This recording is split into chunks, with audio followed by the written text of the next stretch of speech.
Welcome to My Millennial Money. I'm Glen James and you're with John Pidgeon. And we want to help you make smart money decisions. That's what this whole podcast is about, encouraging you, helping you. And today is no exception because one thing we all do, we do a couple of things. We breathe, we wash, some of us, we pay tax, we die, but we all eat, right? And we all earn money. Like there's a whole heap of things we all do. Do you pay tax? Yeah, of course. Yeah. And today I want to welcome Jess Spendlove. Welcome, Jess. Hi, Welcome, guys. Jess. Thanks for having me. And we're going to have a really fun chat today. But before we get into that, Sun Super, our show partner, they've been awarded Super Ratings 2020 Fund of the Year for having the best value end-to-end super product. Since 2015, they've also held CanStar's highest 5-star outstanding value rating for outstanding value superation. That's a lot of words right there, John. Superannuation. And yes. value. They've also been recognised multiple times with multiple awards from the likes of Money Magazine and Finder. So thank you to Sun Super for getting behind what we're doing here and supporting the podcast. Yes. If you are looking to review your super, we ask that you throw them in the mix, and you can do that at sunsuper.com.au/M3. So thank you, Sun Super, for being our show partner. And this episode is actually on YouTube, so head over if you want to watch us. And I got YouTube Premium the other day, John, because I was sick of the ads. Yeah. And the cool thing about YouTube Premium, you can actually watch stuff, close your app, and just listen. It lets you do that, where the free one, it makes you watch it. It's annoying, isn't it? Yeah. So welcome if you are watching us on YouTube. So Jess, I want to start with, what is the difference between a nutritionist and a dietitian, and what are you? I'm a dietitian, and I'm glad you've asked the question because there's a lot of confusion. The best way of thinking of it is a dietitian who is somebody who can prescribe a way of eating or a diet for an actual purpose. So for a clinical condition or for a performance outcome. So there's someone that's gone to uni for 4 or 5 years and they've done that dietetics component, and they can, with a qualification, make those recommendations. Whereas a nutritionist is a little bit less regulated. So they may have gone to university or they may not have. They may have just done a short course. And the difference is they can essentially be like, this food has this nutrient and this food can do that. But they then can't really go and then prescribe a way of eating for that clinical or performance outcome. Right. So a bit like a sports scientist and a personal trainer. A little bit, yes. Yeah. And what are you, John? Neither. Well, push came to shove, I'm probably a sports scientist, yes. Yeah.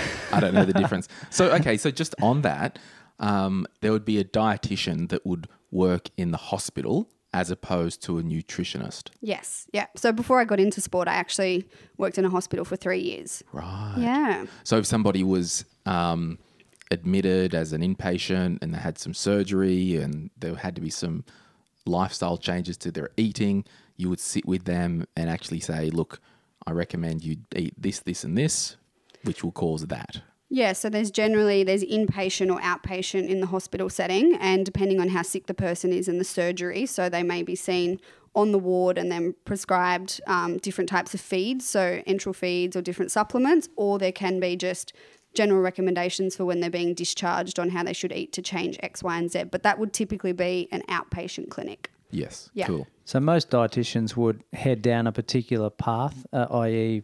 aged care or high performance or certain conditions, or they generalise across the whole range? Well, when you go through university, it's very clinical focused. So you kind of tick off clinical, community, and a little bit of food industry. To do sport, it's really after university. I think I did 1 lecture in 5 years on sport. It's then you go and do a sports dietitian qualification and extra experience and extra.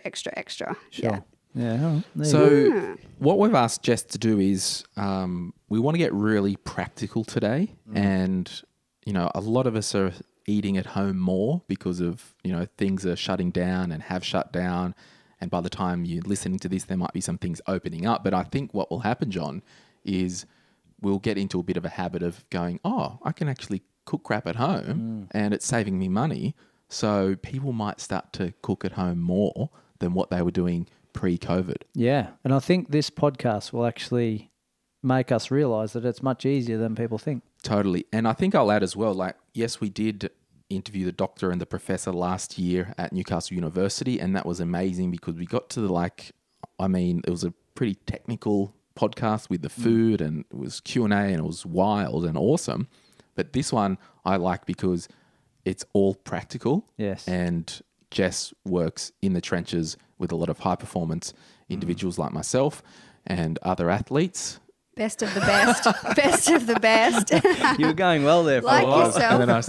And then I started cracking up. So And now, just before we get into that, I had a goal at the start of the year because I don't get in the kitchen enough, right? And I think you saw that goal and were quite impressed. But, however, I was getting HelloFresh deliveries and I was using those and I was flying along really well. And then HelloFresh stopped for one reason or another, and I've let myself down. So this is redemption time today. But Amy would do all the cooking for you, wouldn't she? And that was the problem I had. I was like, there's too much weight towards her doing all the work and not enough towards me doing it. So I've got to lift my game. I respect that. Go, John. Yeah. So I'm getting in the kitchen more, and Jess is going to give me more inspiration today. Love it. As always, the podcast is about us learning. Exactly. Now, before we get into this chat, if you want to jump on Insta, you can follow Jess at... My personal one is Jess_Spendlove _dietitian, or my business one is health_performance_collective. And I guess the reason why I want to send you over there to have a look now is just so you can get a bit of a vibe about Jess and the stuff that she does. And then at the after party this episode, Jess has prepared a meal for John and I, and we'll put that video up in the after party. We'll put the video up on Facebook, and you'll see how inexpensive it is to make a really yummy, healthy dish. So what's kind of the number one thing that you would say to people if they want to start on this journey of healthy food, on this journey of saving money, and of this journey of general wokeness when it comes to diet? I think, a lot of people get so caught up and they're in their heads and there's so much information out there. So the first thing is that they just need to actually take a minute and plan out their week. And it's really like anything. You're not going to be good at something if you're just totally winging it or you've got no intention or thought towards it. So first thing, think about your week ahead. Think about what you want to eat. Think about what you've got, and then start to put a plan in place. And that's not to not have fun or be super rigid and create this stress around it. It's just to move forward, you need a bit of a roadmap, and that's what that provides you. Yeah. It's important in anything we do, isn't it, really? Yeah, and do you have, when you do your weekly plan, do you have an app, or do you just literally open the notes in your phone? How do you do your weekly plan? Do you have something on the fridge? For me, I like to write it out. So I've actually gone and my business has created a downloadable free meal planner with a grocery list on the back. Oh, cool. So you can kind of write on the front what you want to have. I will send it to you. Okay, and we'll put it in the show notes. Yeah. Yep. Cool. Yeah. But I like to write it out. But yeah, otherwise in your phone, in your notes is totally fine. So just needs to be somewhere, not just in your head. Yeah. And when you plan your week, what night do you do that, or what time of the week do you do that? It'll typically be a Sunday. Yep. So maybe Sunday morning I'll think about what I want, and then I might go and buy Sunday afternoon. But at the moment, a bit more flexible because my week is a little bit more flexible. But Yes. And do you shop at certain times? I know different people shop on a Sunday night because there's no one around. Do you, or there's maybe specials there because they're trying to get rid of stuff over the weekend? Is there any tips and tricks there or not? I would typically go on a Sunday and then maybe top up on a Wednesday, just because that's how my life has typically worked out. Yeah. But that's, and also what works for me. If I don't do that, I'm a bit unorganized and don't execute my week. Yeah. Yeah. Because I'm always told that the more often we go back to the supermarket, the more we spend in general. So would you agree with that? Yeah, definitely. If you just, again, flying by the seat of your pants with no kind of plan and you're topping up and you're grabbing a meal at a time, whereas I'd typically do a big shop once a week, and then if there's anything I needed to top up on, I'd get that on a Wednesday. Yeah. It's like going to Bunnings without a list. I go to Bunnings, I'm like, I need to get some hacksaw blade because I had to cut something here the other day. And then I'm walking out, why have I got a 30-pack of batteries? Why? It's and a grocery store is worse because it smells good. Yes.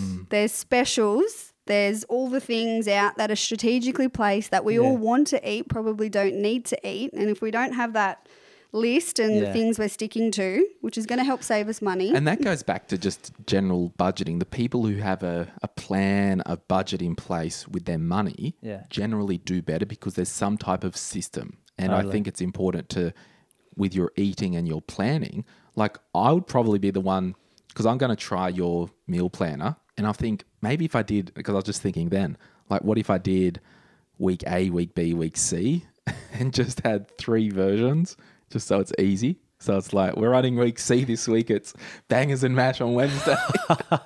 And then every third Wednesday, I'm having bangers and mash. Yeah, well, it's like our money plan. It's whatever works for Totally. you, isn't it? Like Yeah. we've just got to be flexible. And with that's what I that. say. Like with my spending plan, if you don't use that, awesome. If you do, awesome. If you've got your own way, awesome. Like it's Yeah. all good. Just have Yeah. some system That's right. that works for you. Yeah. Yeah. So having that plan of the week is critical. Going to the supermarket hungry, probably not the best idea either. Probably not the best idea either. Yeah, we've all done it. Yeah, we and have. doesn't it lead to all the treats? Absolutely. Chocolate's the one for me. Ditto. So we've planned our week. Okay. What do we do now? So we've planned our week, meals and snacks. Right. Can't forget the snacks, which we'll touch on a bit, but I often think that's probably where most people go wrong. So we've planned our week, we've got our meals, we've got our snacks, we've checked our pantry because we don't want to be doubling up on things or wasting money.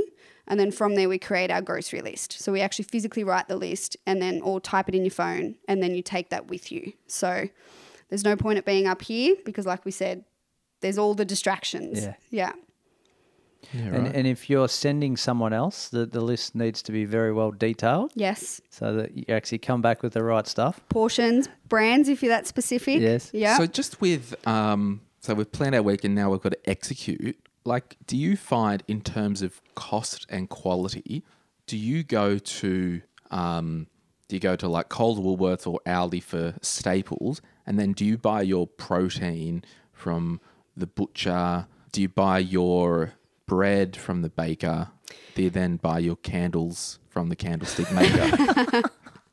I'm mindful to say what I do because, I mean, it's what works for everybody, but I would typically get staples from, a major supermarket. And then I would get bits and pieces. I'd go to like a fruit shop for my fruit and veg, or I've got like more kind of the boutique-y style supermarkets closer, which have pretty good produce, which isn't as expensive. So I'll go there for that. Have you found with the prices and at this moment with COVID, do you think it's like there's some people gouging? Because I went to the butcher the other day and I bought 6 sausages because what I do is I cut them up into 2s and put them in Glad wrap and then put them in the freezer. And then I bought 2 Scotch fillet steaks and it was $29. And they said $29 and I tapped and I just thought at the back of my head, like, that seems expensive. Anyway, some guy walked past just as I pressed pay and said to his wife, "Oh yeah, can see they're gouging in this time." Like, and so I don't know. It's a tough one because you want to support obviously small business, but you obviously need to be mindful about your own financial situation. So I don't know. There's some instances where I'm finding things are a little bit more like cost effective. Like I'm finding some fruits and vegetables at the moment, fresh fruit and veg, and whether that's because everyone's gone a bit tinned food, frozen food crazy and there's an excess. But I think it depends on. Because would you generally say, and this might be my sort of blasé look at it, but you would get healthier cuts at your butcher shop than you would general Woolworths or Coles? Yeah, definitely. Which is why then I would typically not buy my meats from the majors. I'd get it from either the butcher or like a more local one where I kind of know where it's coming from. It's it's not too far. It's sustainable. But it's clunkier, isn't it? It is clunkier. Yeah, you've got this one-stop shop, which is obviously great, but yeah. But I went over to Tumby Wholesale fruit and veg, or it's next to the Tumby Wholesale Meats and the fruit and veg the other day. And I went in and bought a heap of veggies, and because I'm like, I'm going to make a roast, you know, treat myself and all that. And I walked out of the fruit shop and I'm like, it felt bloody cheaper than Woolworths and Coles. Yeah.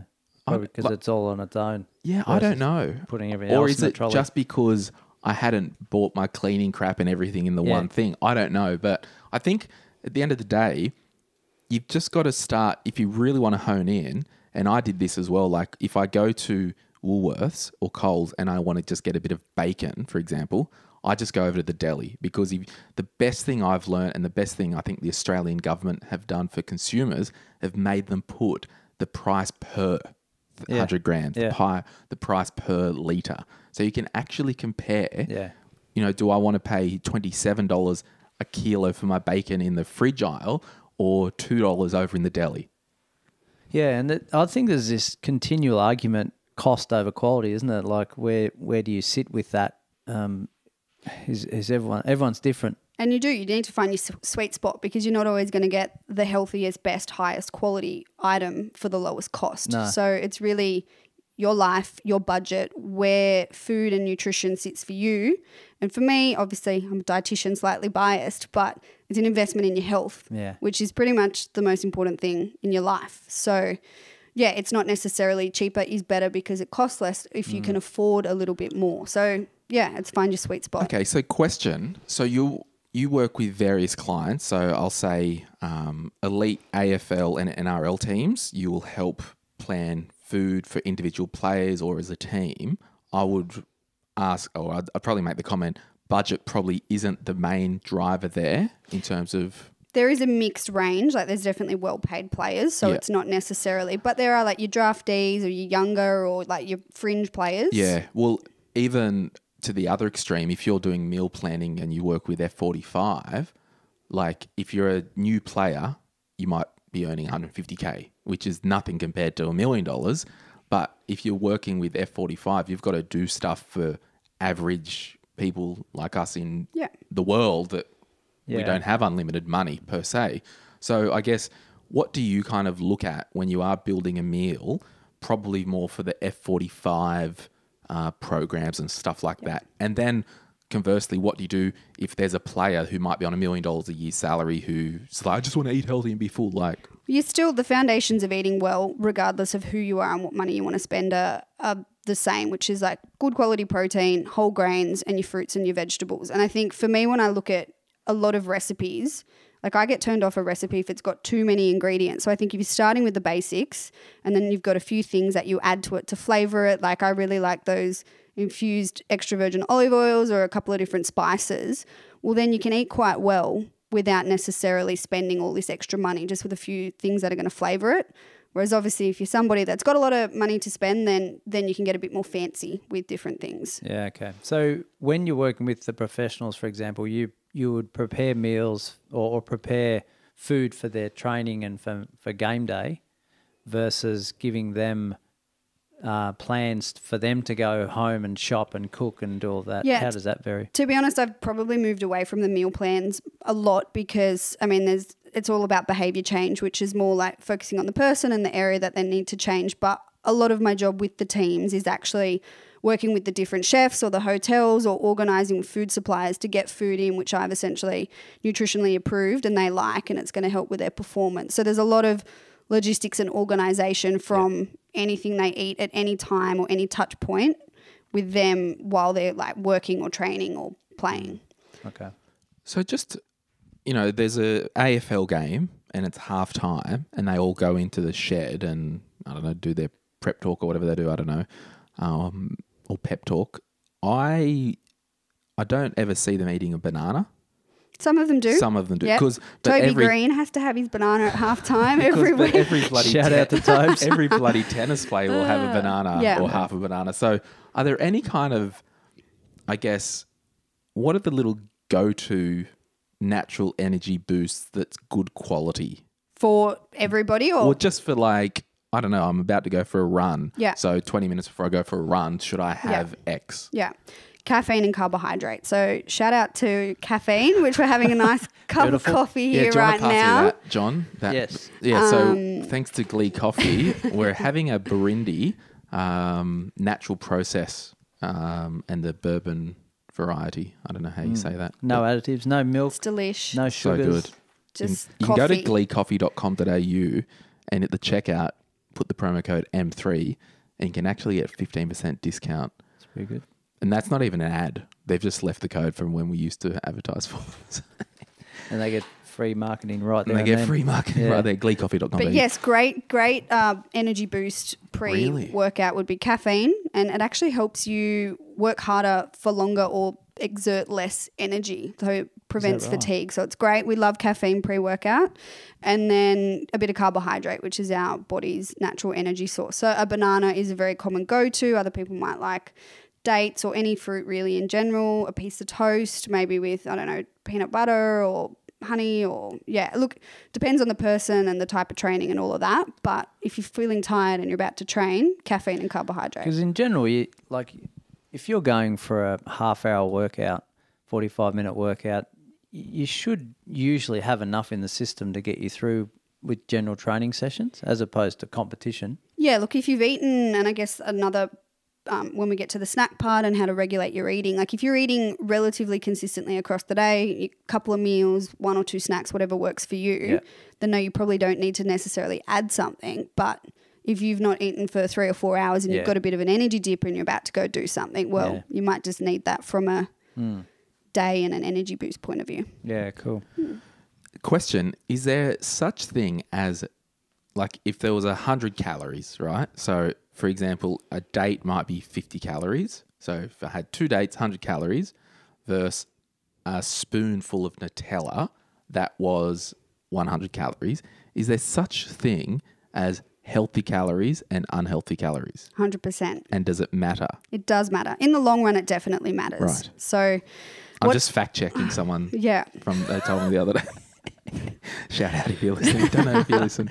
I'll tell you the story. Which anyway. camp were they in? Yeah. No, I'll tell you a story later. Fat camp. It does matter. It's not just energy in, energy out. It's quality and Nutritional. then physiologically what that's going to do to your body from a sugar level point of view, how long it's going to sustain your energy. Right. So there are good calories and bad calories. Yes. And every body responds differently to different things, don't they? Yeah. Like when I was going through high school, I clearly remember the healthy food pyramid, right? And it feels as though that's almost been turned on its head. Like carbs and breads and pastas were high priority and fats were low, whereas now it seems as though it's the opposite. Yeah, it's the food pyramid is interesting, and they are in the process of slowly changing different things. But I think the thing people need to focus on, if it's less processed or not processed and it's whole food, it's always going to be a good option. So that should be the majority, and then depending on your life and your situation, which is the outside of the supermarket, isn't it? The outside aisles? the perimeter. Yeah. Don't go down the middle. No, So high risk aisles. let's talk about snacks. Okay. So do you have any kind of motherhood statements about snacks, and can you talk to us about some low-hanging fruit? Excuse the pun. Actually, don't excuse the pun. I love snacks, and I think everybody loves snacks. I just think they don't actually know how to approach it. And I think everybody pays attention or more attention to meals, and they think they shouldn't or they don't need to eat in between the meals, but often that's where they get it wrong or right. So you can either add some serious nutritional value or you can do some serious damage. So first thing is everyone needs to probably snack, and you probably can't go any more than 3, 4 or 5 hours without anything. And then the second thing is then knowing what you should have. So protein to fill you up, whole grains, healthy fats and colour. So in terms of actual food, Greek yogurt, nuts, fruit, crackers with some smoked salmon or ham, cheese, tomato on top, ham cheese on crackers with a bit of avocado. Right. Yeah. So I guess the underlying thing of this episode is, like, you actually can eat really healthy and it actually isn't expensive. And it needs to taste good as well. So I think everyone thinks healthy, non-enjoyment, and it's expensive. And it's like, actually, no. Healthy food can be tasty and delicious, and it can be inexpensive. So in your experience, do you think that most people that don't eat healthy because they think it costs more or because there's more preparation required? A bit of A and a bit of column B. Yeah. And I reckon the taste as well. Yeah. Don't reckon it tastes as nice? Well, I think what it comes down to, this is just and you'd probably know from a clinical because she's the expert. Because she's the expert. Like, we all eat though. We all eat, but if I'm snacking, if I'm in that loop of eating trash, like, my brain will crave salt and vinegar chips more than it will a healthy Of course. bowl of nuts. So what I've had to do in my own house, there's actually no snacks. Like the only snacks, quote unquote, I've got the little Sultana packs because I figure that's probably better than a bag of chips. I've got Brazil nuts, cashews, almonds, and that's and some fruit. And well, there's kind of two things there. The first is if you're unraveling in the afternoon and you're all hungry and snacking and craving all of the things, my argument is, what are you doing the front half of the day to set you up for that? Or what are you not doing? So what does your breakfast look like? Do you have the protein? Are you having breakfast? What does your lunch look like? Because then you should kind of be getting to snack time. And if you've got something in your cupboard and the question becomes, oh, what have I got? What am I going to have? As opposed to, oh my God, I'm hungry, I'm tired, I feel like all of the things. As soon as you say, what do I feel like? That's a very different question. Yeah. It's emotion, It's isn't a it? very different question to, oh, what have I got? What am I going to go and have? Yeah, okay. So can I role play for a moment? I wake up in the morning. I'm full. I don't feel like any breakfast. Talk to me.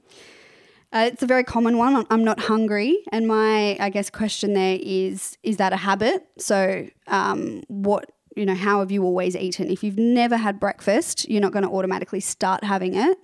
And then my other thing is, well, what does the back half of the day look like? So if 60, 70, 80% of your food is happening in that last quarter of the day, Right. well, that's probably why you're not hungry. But that's also not going to change if we don't shift it. No. So we want to be like the cow that grazes all day. Yeah, ideally. Yeah, consistency. What time should you stop eating overnight? Ideally 2 to 3 hours before bed. Right. And that's more in the kind of sleep hygiene camp as much as anything else. Like it's not like if you eat past 8, you can't lose weight, or it's none of that. It's really, that's more from a digestion, comfort, sleep hygiene point of view. Like I'll be the first to say I've got a problem with ice cream, and that's why I don't generally keep it in my house. I had a big couple of weeks a few months ago, moving the studio and all that. And I'll be honest. Had a bender. I had a bender. ISO ice cream. I was just like, you know what? Ben and Jerry's triple caramel chunk, come at me, baby. Everyone's got their thing. I may have had that small pint in bed watching Netflix. Now, I would have been asleep within an hour after finishing that. Now, So you woke up with a tub on your chest?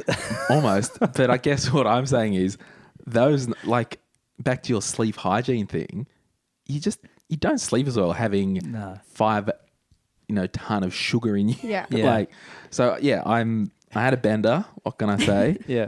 But Confessions here today. yeah, it's a safe space. Safe space. Okay, so But that's not the norm. That's not your No. every night. I wish it most was. nights. Most nights. Most nights. Yeah. Have one night off. 6 out of 7 nights. Yeah. So a misconception. I'm hoping it's a misconception. Sugar or fat? Which one's worse? Sugar. Yeah. Yeah. And I mean, there are different types of fats, but sugar is definitely the enemy, and trans fats. And just explain trans fats. So trans fats are often the ones that are created from your deep fried foods when you've got an oil and you're then converting it into something else. So the good fats, what you're saying, trans fats. The tasty fats are the trans. We had a volleyball team a million years ago with a few friends, and our team name was Trans Fat. Was it? But yeah, fat is definitely has been demonized for a long time, and that is I think that's changing quite a bit. And the old I'll go and lose weight by dropping the fat is misconception. Very much so. Fat's actually, like, protein's your most important nutrient for keeping you full, but your healthy fats are really important from that point of view and from an inflammatory point of view, and they're involved in, like, the integrity of every cell in our body. So, yeah. It's so wild, all this stuff. Like, you might be listening thinking, oh, you're not even talking about money and it's a money podcast. It's like, well, you are what creates money. So you need to be the best version of your bag of chemicals. Yeah, it's your engine, isn't it? So it's just so important that we, even if we have these conversations once a year on the podcast, because you've got to look after yourself, be it like we had Franco with the mental health. Yeah. We had like Jess talking about the physical nutrition. There's and so many offcuts to it, isn't it? Like if you're Yeah. eating well, your energies are up, you're thinking clearer, you're making better decisions. which means you could probably earn more money because you're out there. And even from a more direct correlation point of view, which I probably didn't mention before, but like if you're being intentional with your food and you're thinking about what you want and what you're going to go and buy, and you take your list and you're not deviating from that, well, you're indirectly saving money there.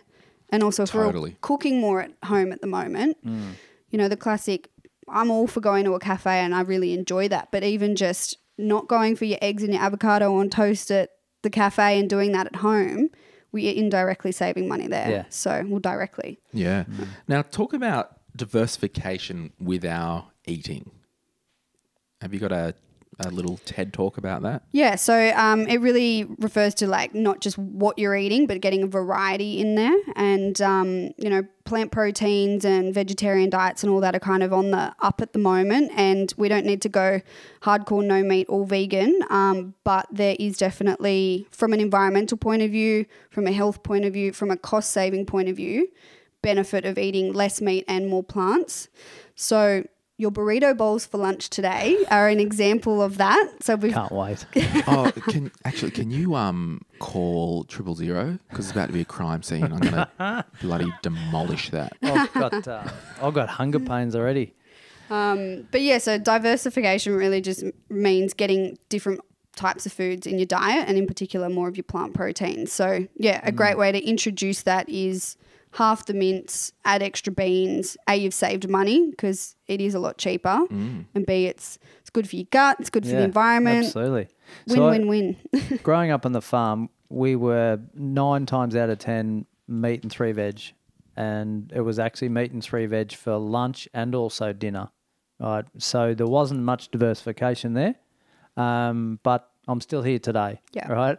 Do you also think that a lot of people can't physically see the changes of them eating the same things, but thinking they're still healthy? Yeah, definitely. And I mean, this whole diversification point of view is there's a lot coming out in that gut health space and what we eat and the way in which we eat and how that impacts our gut health, which then impacts everything else. And I mean, you're a pretty fit and healthy person. Thanks, outside Jess. of outside of, you know, everything else that you do. So nutrition is one part of that puzzle. It's a really important piece of the puzzle. But I often find people with the way that they eat, they won't see that transformation, but they'll probably feel it. They'll feel Energy-wise. it, from an energy point of view. So before we get to, we've got a handful of listener questions that came in on Instagram. I think, well, I've actually just got a question and I want to talk about bread. Why is sourdough so expensive? Yes. So delicious though. Oh, I mean, good it's is the it? process and it's the quality. Right. So it's not this highly refined, just one type of grain product, which is then we can make 1,000 of them. The way in which they make it, it's handmade, it's fermented, the ingredients are high quality. So It's so expensive, you're right. Yeah, I'll get vulnerable and personal here. To be honest, guys, I can't eat that much bread. I get, a bit of an upset system. However, sourdough, no issues. yeah. It's telling you a story, that, isn't it? It's a narrative, John. Well, there could be so many reasons to that. It could be the processing, it could be the type of wheat. So a lot of people have some gut issues and more intolerance than anything else. And there's kind of thresholds to different things. Yeah, because I figure like I'm not gluten intolerant. I'm people intolerant. No, I'm Both. I think from my basic kind of thing, it's a type of wheat that triggers me. Yeah. So there's in the gut health space, there's a lot of people can be sensitive to what we call wheat fructans, which is a type of carbohydrate in wheat, and you kind of have this threshold, and there's so many different foods that it's in, and if you're eating little dribs and drabs, once you get to a certain point, it can tip you over, and that's when the symptoms pop up or the type. So sourdough tends to be lower. Yeah. Yeah. So shout out to sourdough. We love sourdough. Yeah, well done. So do you have anything else to add? Like, I guess in summary, the things that you've kind of said, plan your week, then have a very tight or at least have a list. And this is all basic common sense that we need to always be reminded and encouraged. with. Buy meals and snacks to prevent snacks. Yes. But I mean, like, it's okay to have, like, Oh. they say cheat days and all this stuff, you know, in my kind of gym scenes and all that stuff. But like, do you... Fitness circles. Yeah, in my fitness circles. Do you think it's better to have a cheat day or the odd cheat snack?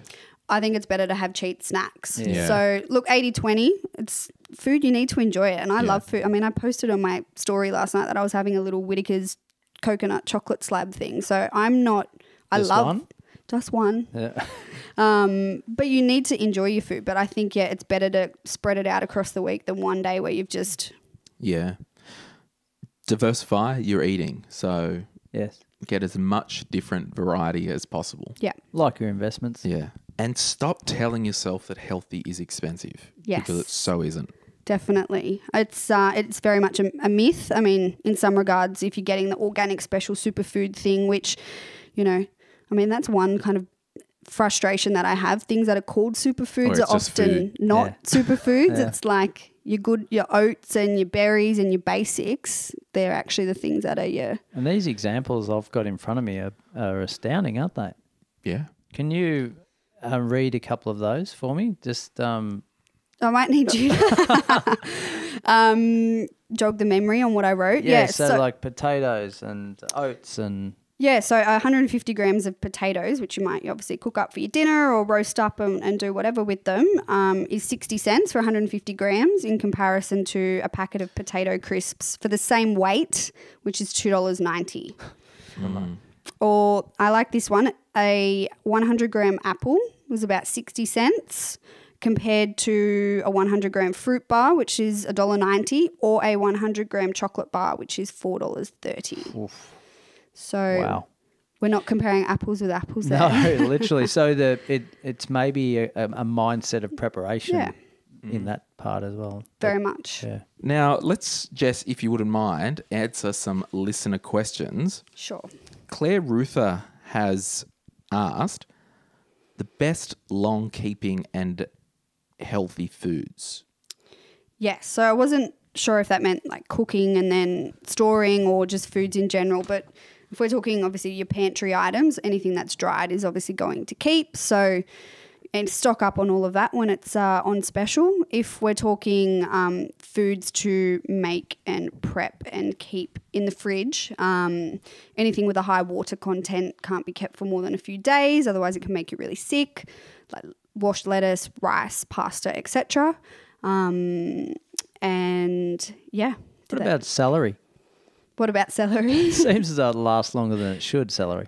Yeah, I guess it depends on how you store it, but I find celery up to about a week if you cut it up and it's in a container. So otherwise, if it's just kind of out and in the fridge, it goes a bit floppy and that. Yeah, no good. Evelyn Clark, who's a good friend of mine in the show, she asks how to stop snacking every 10 minutes. Yes, it's a massive thing, and ISO has really brought this on. So honestly, a lot of what we spoke about before, that planning. So my thing is, are you constantly hungry because you've not eaten enough at the front half of the day? So you're busy, professional, mum, whatever your situation is, and you've not maybe had breakfast and you've maybe had a late lunch or a small lunch, and so you're kind of behind the game, whereas you want to kind of front foot it a bit more. Otherwise, it could be from a hydration point of view, if you're not drinking much, if you're actually dehydrated, or, you know, is it actually a psychological, change in life, change in work? And obviously we can be triggered to think about food a lot more. So is there a boredom factor? Is there a stress factor? Yeah, because you, particularly at the moment, you're out of your normal habit and routine. Yeah. Is it a visible thing too? Like if it's sitting there looking at you? Definitely. So if you can position your office or like laptop away from the kitchen, like not sitting near the kitchen, ideally, if you've got a study or a desk somewhere else. Otherwise, a nice little nifty test is what we call the apple test. So if you are thinking that you're hungry all the time and you've done all those other things, just ask yourself, would I actually be satisfied with an apple right now? And We do this with our if kids. you are honest, it's actually a psychological test out there. And if the answer is yes, you probably are hungry. Yeah. And if it's no, then it's like, well, Yeah. I've also found if I am trying to be good and I do feel the urge that I'm really hungry, I just have a glass of water and just wait 10 minutes. Yeah, that's a Perfect. good one. Kel asks, my family like nice food and good quality. Any tips on keeping it under budget? I guess to the Eat point less. of it's quite an open question, but I guess one of the things we brought up before is like diversifying your meat. So if there's an opportunity to still use mince, but then maybe reduce the amount and add like a bean mix to it to increase the fiber, reduce the amount of meat, you will organically save a bit of money there. Or alternatively, obviously depending on where you shop, what you buy, go with that list, be intentional. Would you generically say eating better quality foods means you don't need to eat as much of it, or is that a bit of depends on what you're eating? Yeah, I think it would be more of a depends on. So coming back to that plate model, if we're looking at an ideal plate, it's probably a third to a half of your colourful stuff, your fruits and your veg, more veg at mealtime, and then a quarter to a third your protein, and then the other kind of quarter your whole grains. So if you're doing that and you're serving yourself what you need, you can't really go wrong. Depends how big your plate is. And as well, like I saw a documentary once and they were basically saying like if you have a Macca's meal, the fats and the oils in there trick the lining of your stomach so you don't feel full, whereas if you eat a bowl of salad, there isn't that coating there.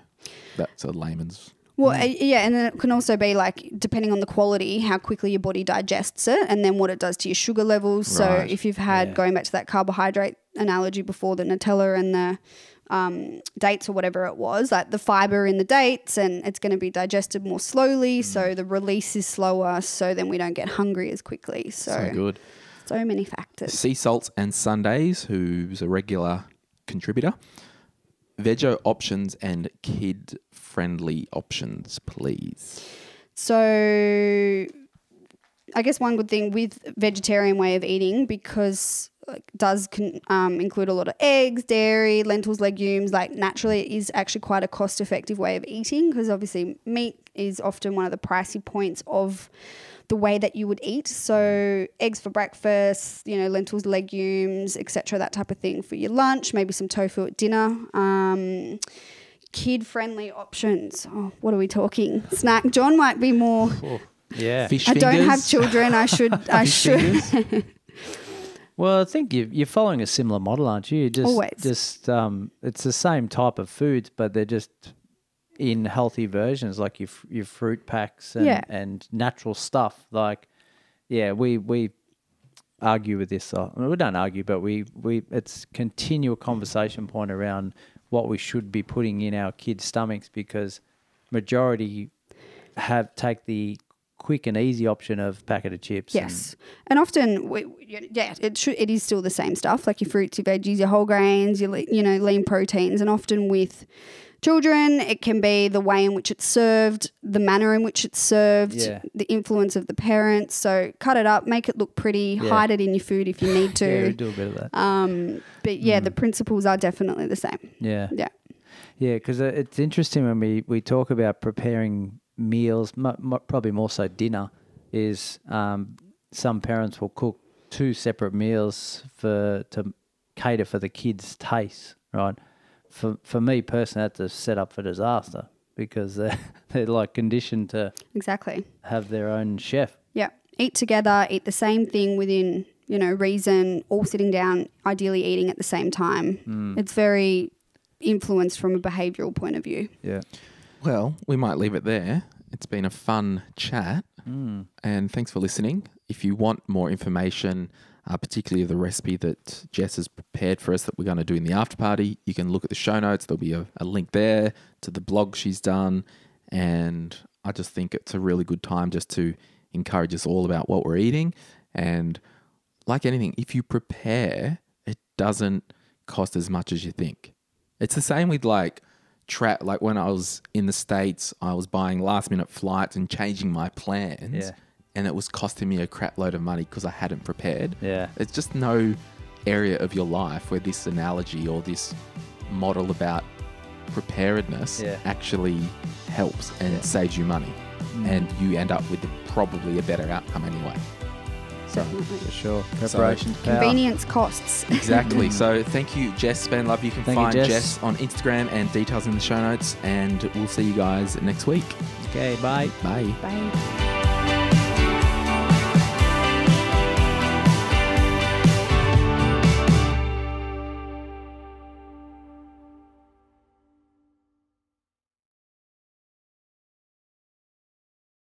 When I was in Israel, I've got some extra virgin olive oil from Herna. And Amen. So we're going to actually ditch what Jess brought because I want a holy lunch. Amen. Amen to that. Special. So Jess, can you start to talk us through what you've got in these? Are they a burrito bowl? It is a burrito bowl. And okay, so talk us through the mince. What's in the mince? So it's just a beef mince, and then I've added a 4-bean mix to it to bulk it up, get more serves, get more fibre, get more diversity. And then it's got a Mexican spice in it, and a chili and a garlic, extra virgin olive oil. So yeah, that's the protein mix. Sorry, I'm used to working with big bowls here. We've got small serves. Sorry. My body is a temple, of course. And so you've done 4 bowls here for us 3 and Nath. And are we if you had to work out how much each bowl cost, what do you reckon it would cost? I think all these ingredients here all up would have cost me no more than $20. Right. So we've got kind of, 4 or 5 serves. Yep. And a lot of that has to do with the beans, obviously being a lot cheaper, so bringing the cost down. Yep. And then you've just got whatever salad you want. So what have you got in terms of salad? And we'll put this recipe on the blog. I've got lettuce, carrot, tomato, capsicum, cucumber. And then we've got the rice mix, and then normally I would have avocado, which I forgot avocado. Kept the price down there. So Jess, what would this cost someone out in a cafe or something? What would it be? Oh, a burrito, yeah. $13? Yeah. Probably more, 18 maybe. Yeah. Up to 20 for one serve. Yeah. So are we legit able to put the Israel olive oil on these? Yeah, we want to sprinkle it on the I'll let you do salad it. and the veg. Pro. So do you reckon lemon infused or straight up normal? I reckon straight up normal. Straight up normal. Looks like Jesus had those tins back in the day as well. I feel like I'm going to open this, it's going to fling everywhere. Do you want to open? Yeah, while I've got you, what's your vibe on avocado spray? From a health point of view? Yeah. From a health point of view, just extra virgin olive oil. Best option. Oops, I just wrecked the wall. Oh, sorry, wall. Well, I am healthy, so that's avocado fine. is great, but extra virgin olive oil. But what about... From a spray. Or from a spray, because I use this little skillet pan. Yeah. Is there actually such thing as a non-stick?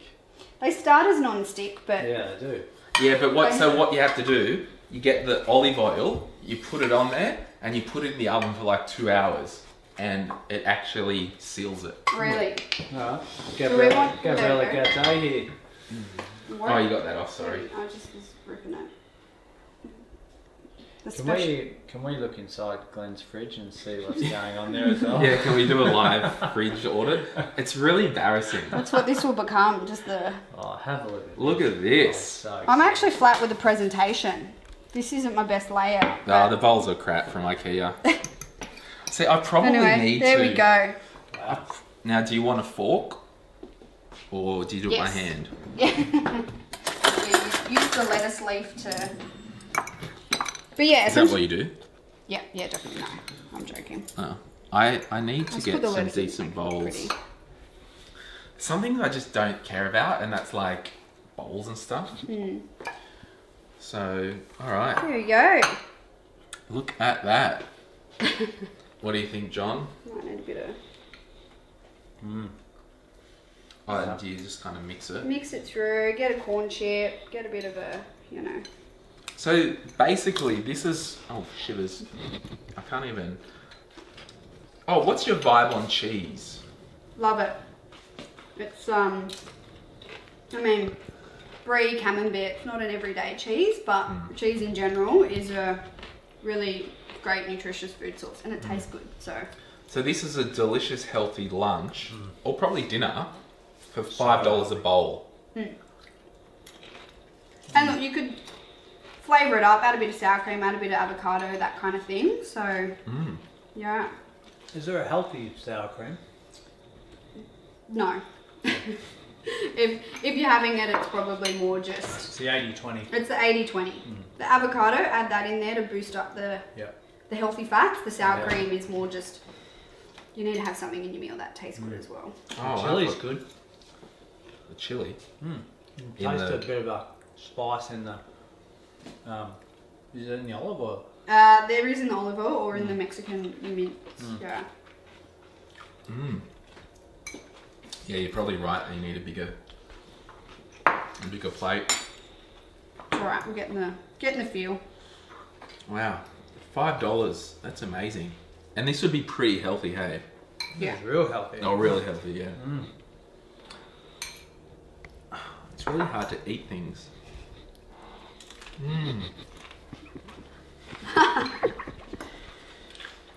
What do you obliged to do with these bad boys? You well, you can fill them up? Yeah, or? you can actually.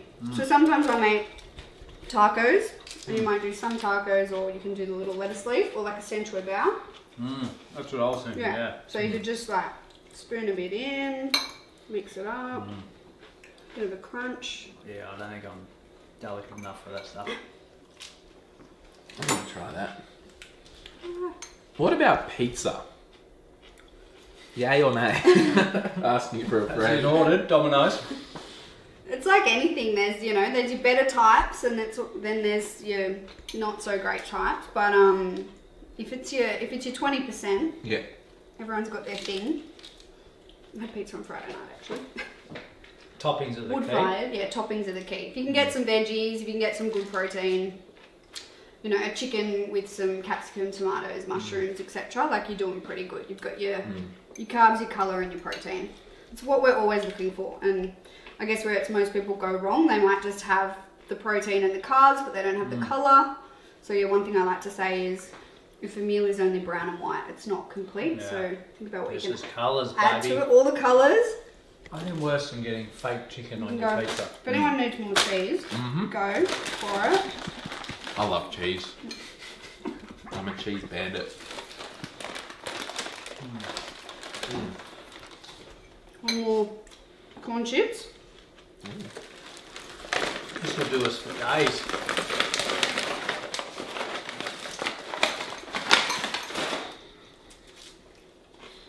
But yeah, you'd normally you'd get a family out of it, or you'd get like lunch and dinner for a couple of days. And that was just a 500 gram mince, 400 gram. What are your thoughts on light and easy? Any of those meal delivery services, like from a convenience point of view, but often like the portions are really small, so like they'll work while you do it, and then they don't really, And they're often missing out, like there's not enough of the veggie or the protein component. Because I've been doing it only because of the convenience thing. And If it works. for me, Yeah. I actually like doing it more for lunches. Because Yeah. they're a good lunch size. And then I can just heat it up. At least I've had a filling lunch that's, I think, questionably healthy. And then for dinner, I can just then do my, stir fry or... Yeah. And even like, it's good as a base, and then you can, if you're finding it's getting too small, or you're getting too hungry in the afternoon, like you could add to it, add some extra veg, add some extra. Because I don't exercise much, if at all, I don't actually, it fills me up, yeah. Right.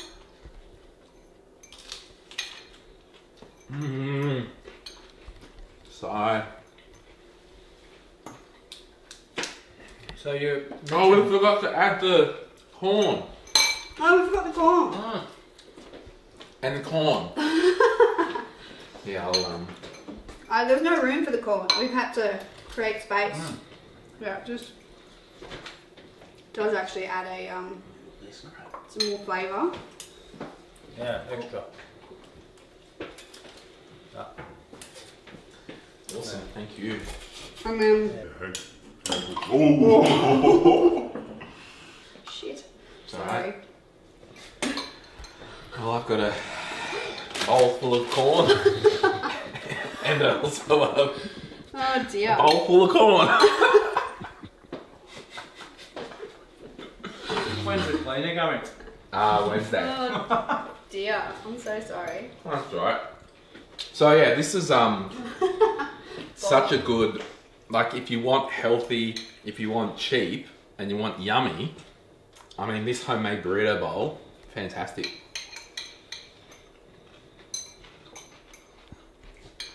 Jonathan's saying much, so he must be enjoying it. So good. This is by far my best enjoyable podcast. You? Bribery. So good. It's it was very strategic there. Thought, what can I do to get ahead? So what are the little packs of rice? So these are like your sunrise ones, which I quite like. So thinking diversity, like again, if you just get a white or a brown rice, but you can get, I think it's called the super grains range. So this one is brown rice and quinoa. Well, there are even some that have like 4 or 5 different types of grains in them. So, I mean, like, yes, they're more expensive than buying a bag of rice and cooking it. So work out if you want to spend that. But from a convenience and a health point of view and a diversity point of view, big ticks from me. Yeah. Yeah, they are good, aren't they? Is quinoa a grain or a wheat? Yeah, it's a grain and a seed. It's a seed, actually. So, Because with quinoa for me, I get to that tipping point threshold and it makes me sick. That'd be perfect for you. Yeah. a lot of people as well, though, it can often be like garlic and onion, which is in a lot of foods, but they don't actually recognise it. So they might be like, oh, it's the pasta or it's the rice or whatever.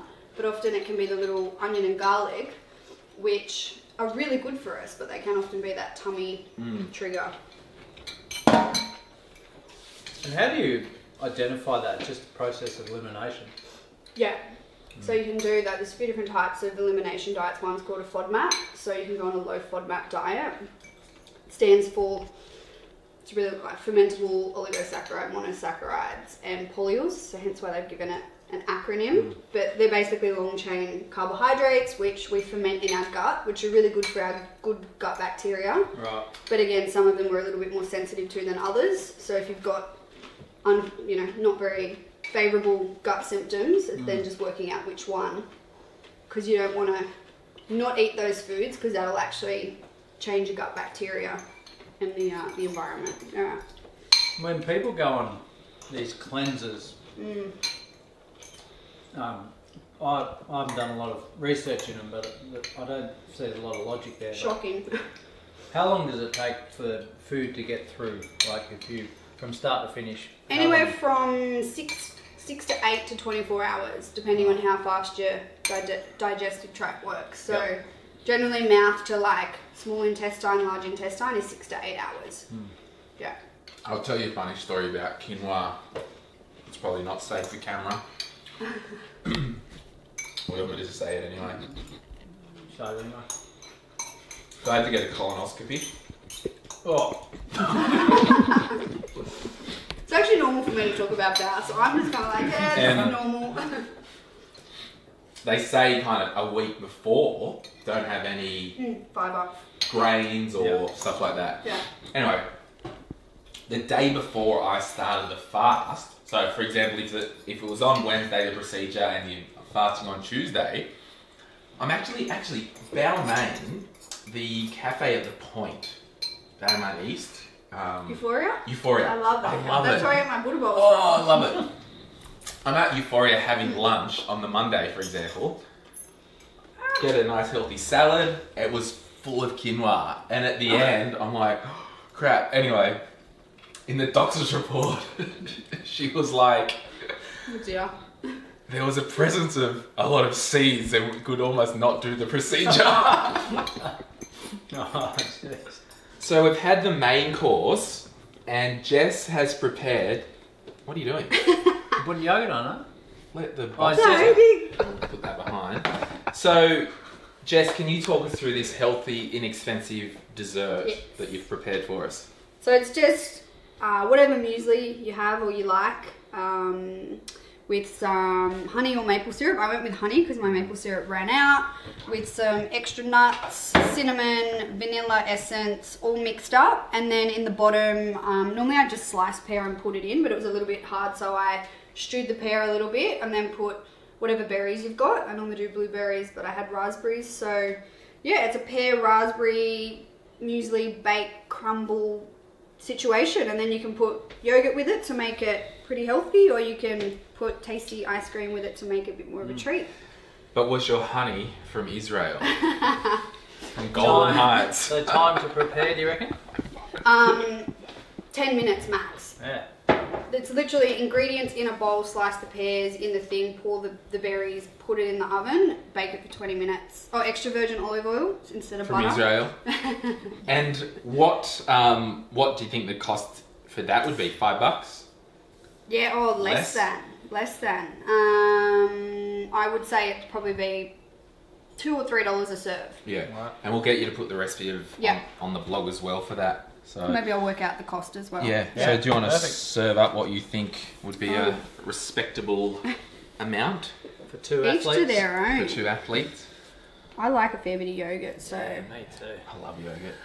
could be. You might need another Whoa. tub. That's John's. Yeah, I'll probably just maybe have One? a little bit less than that. Less. A little bit more. A little more. Well, let's try it, There you go. Johnny. Right, Cheers. Cheers. Thank you, Jess. Mmm, Making more of a mess. that's alright.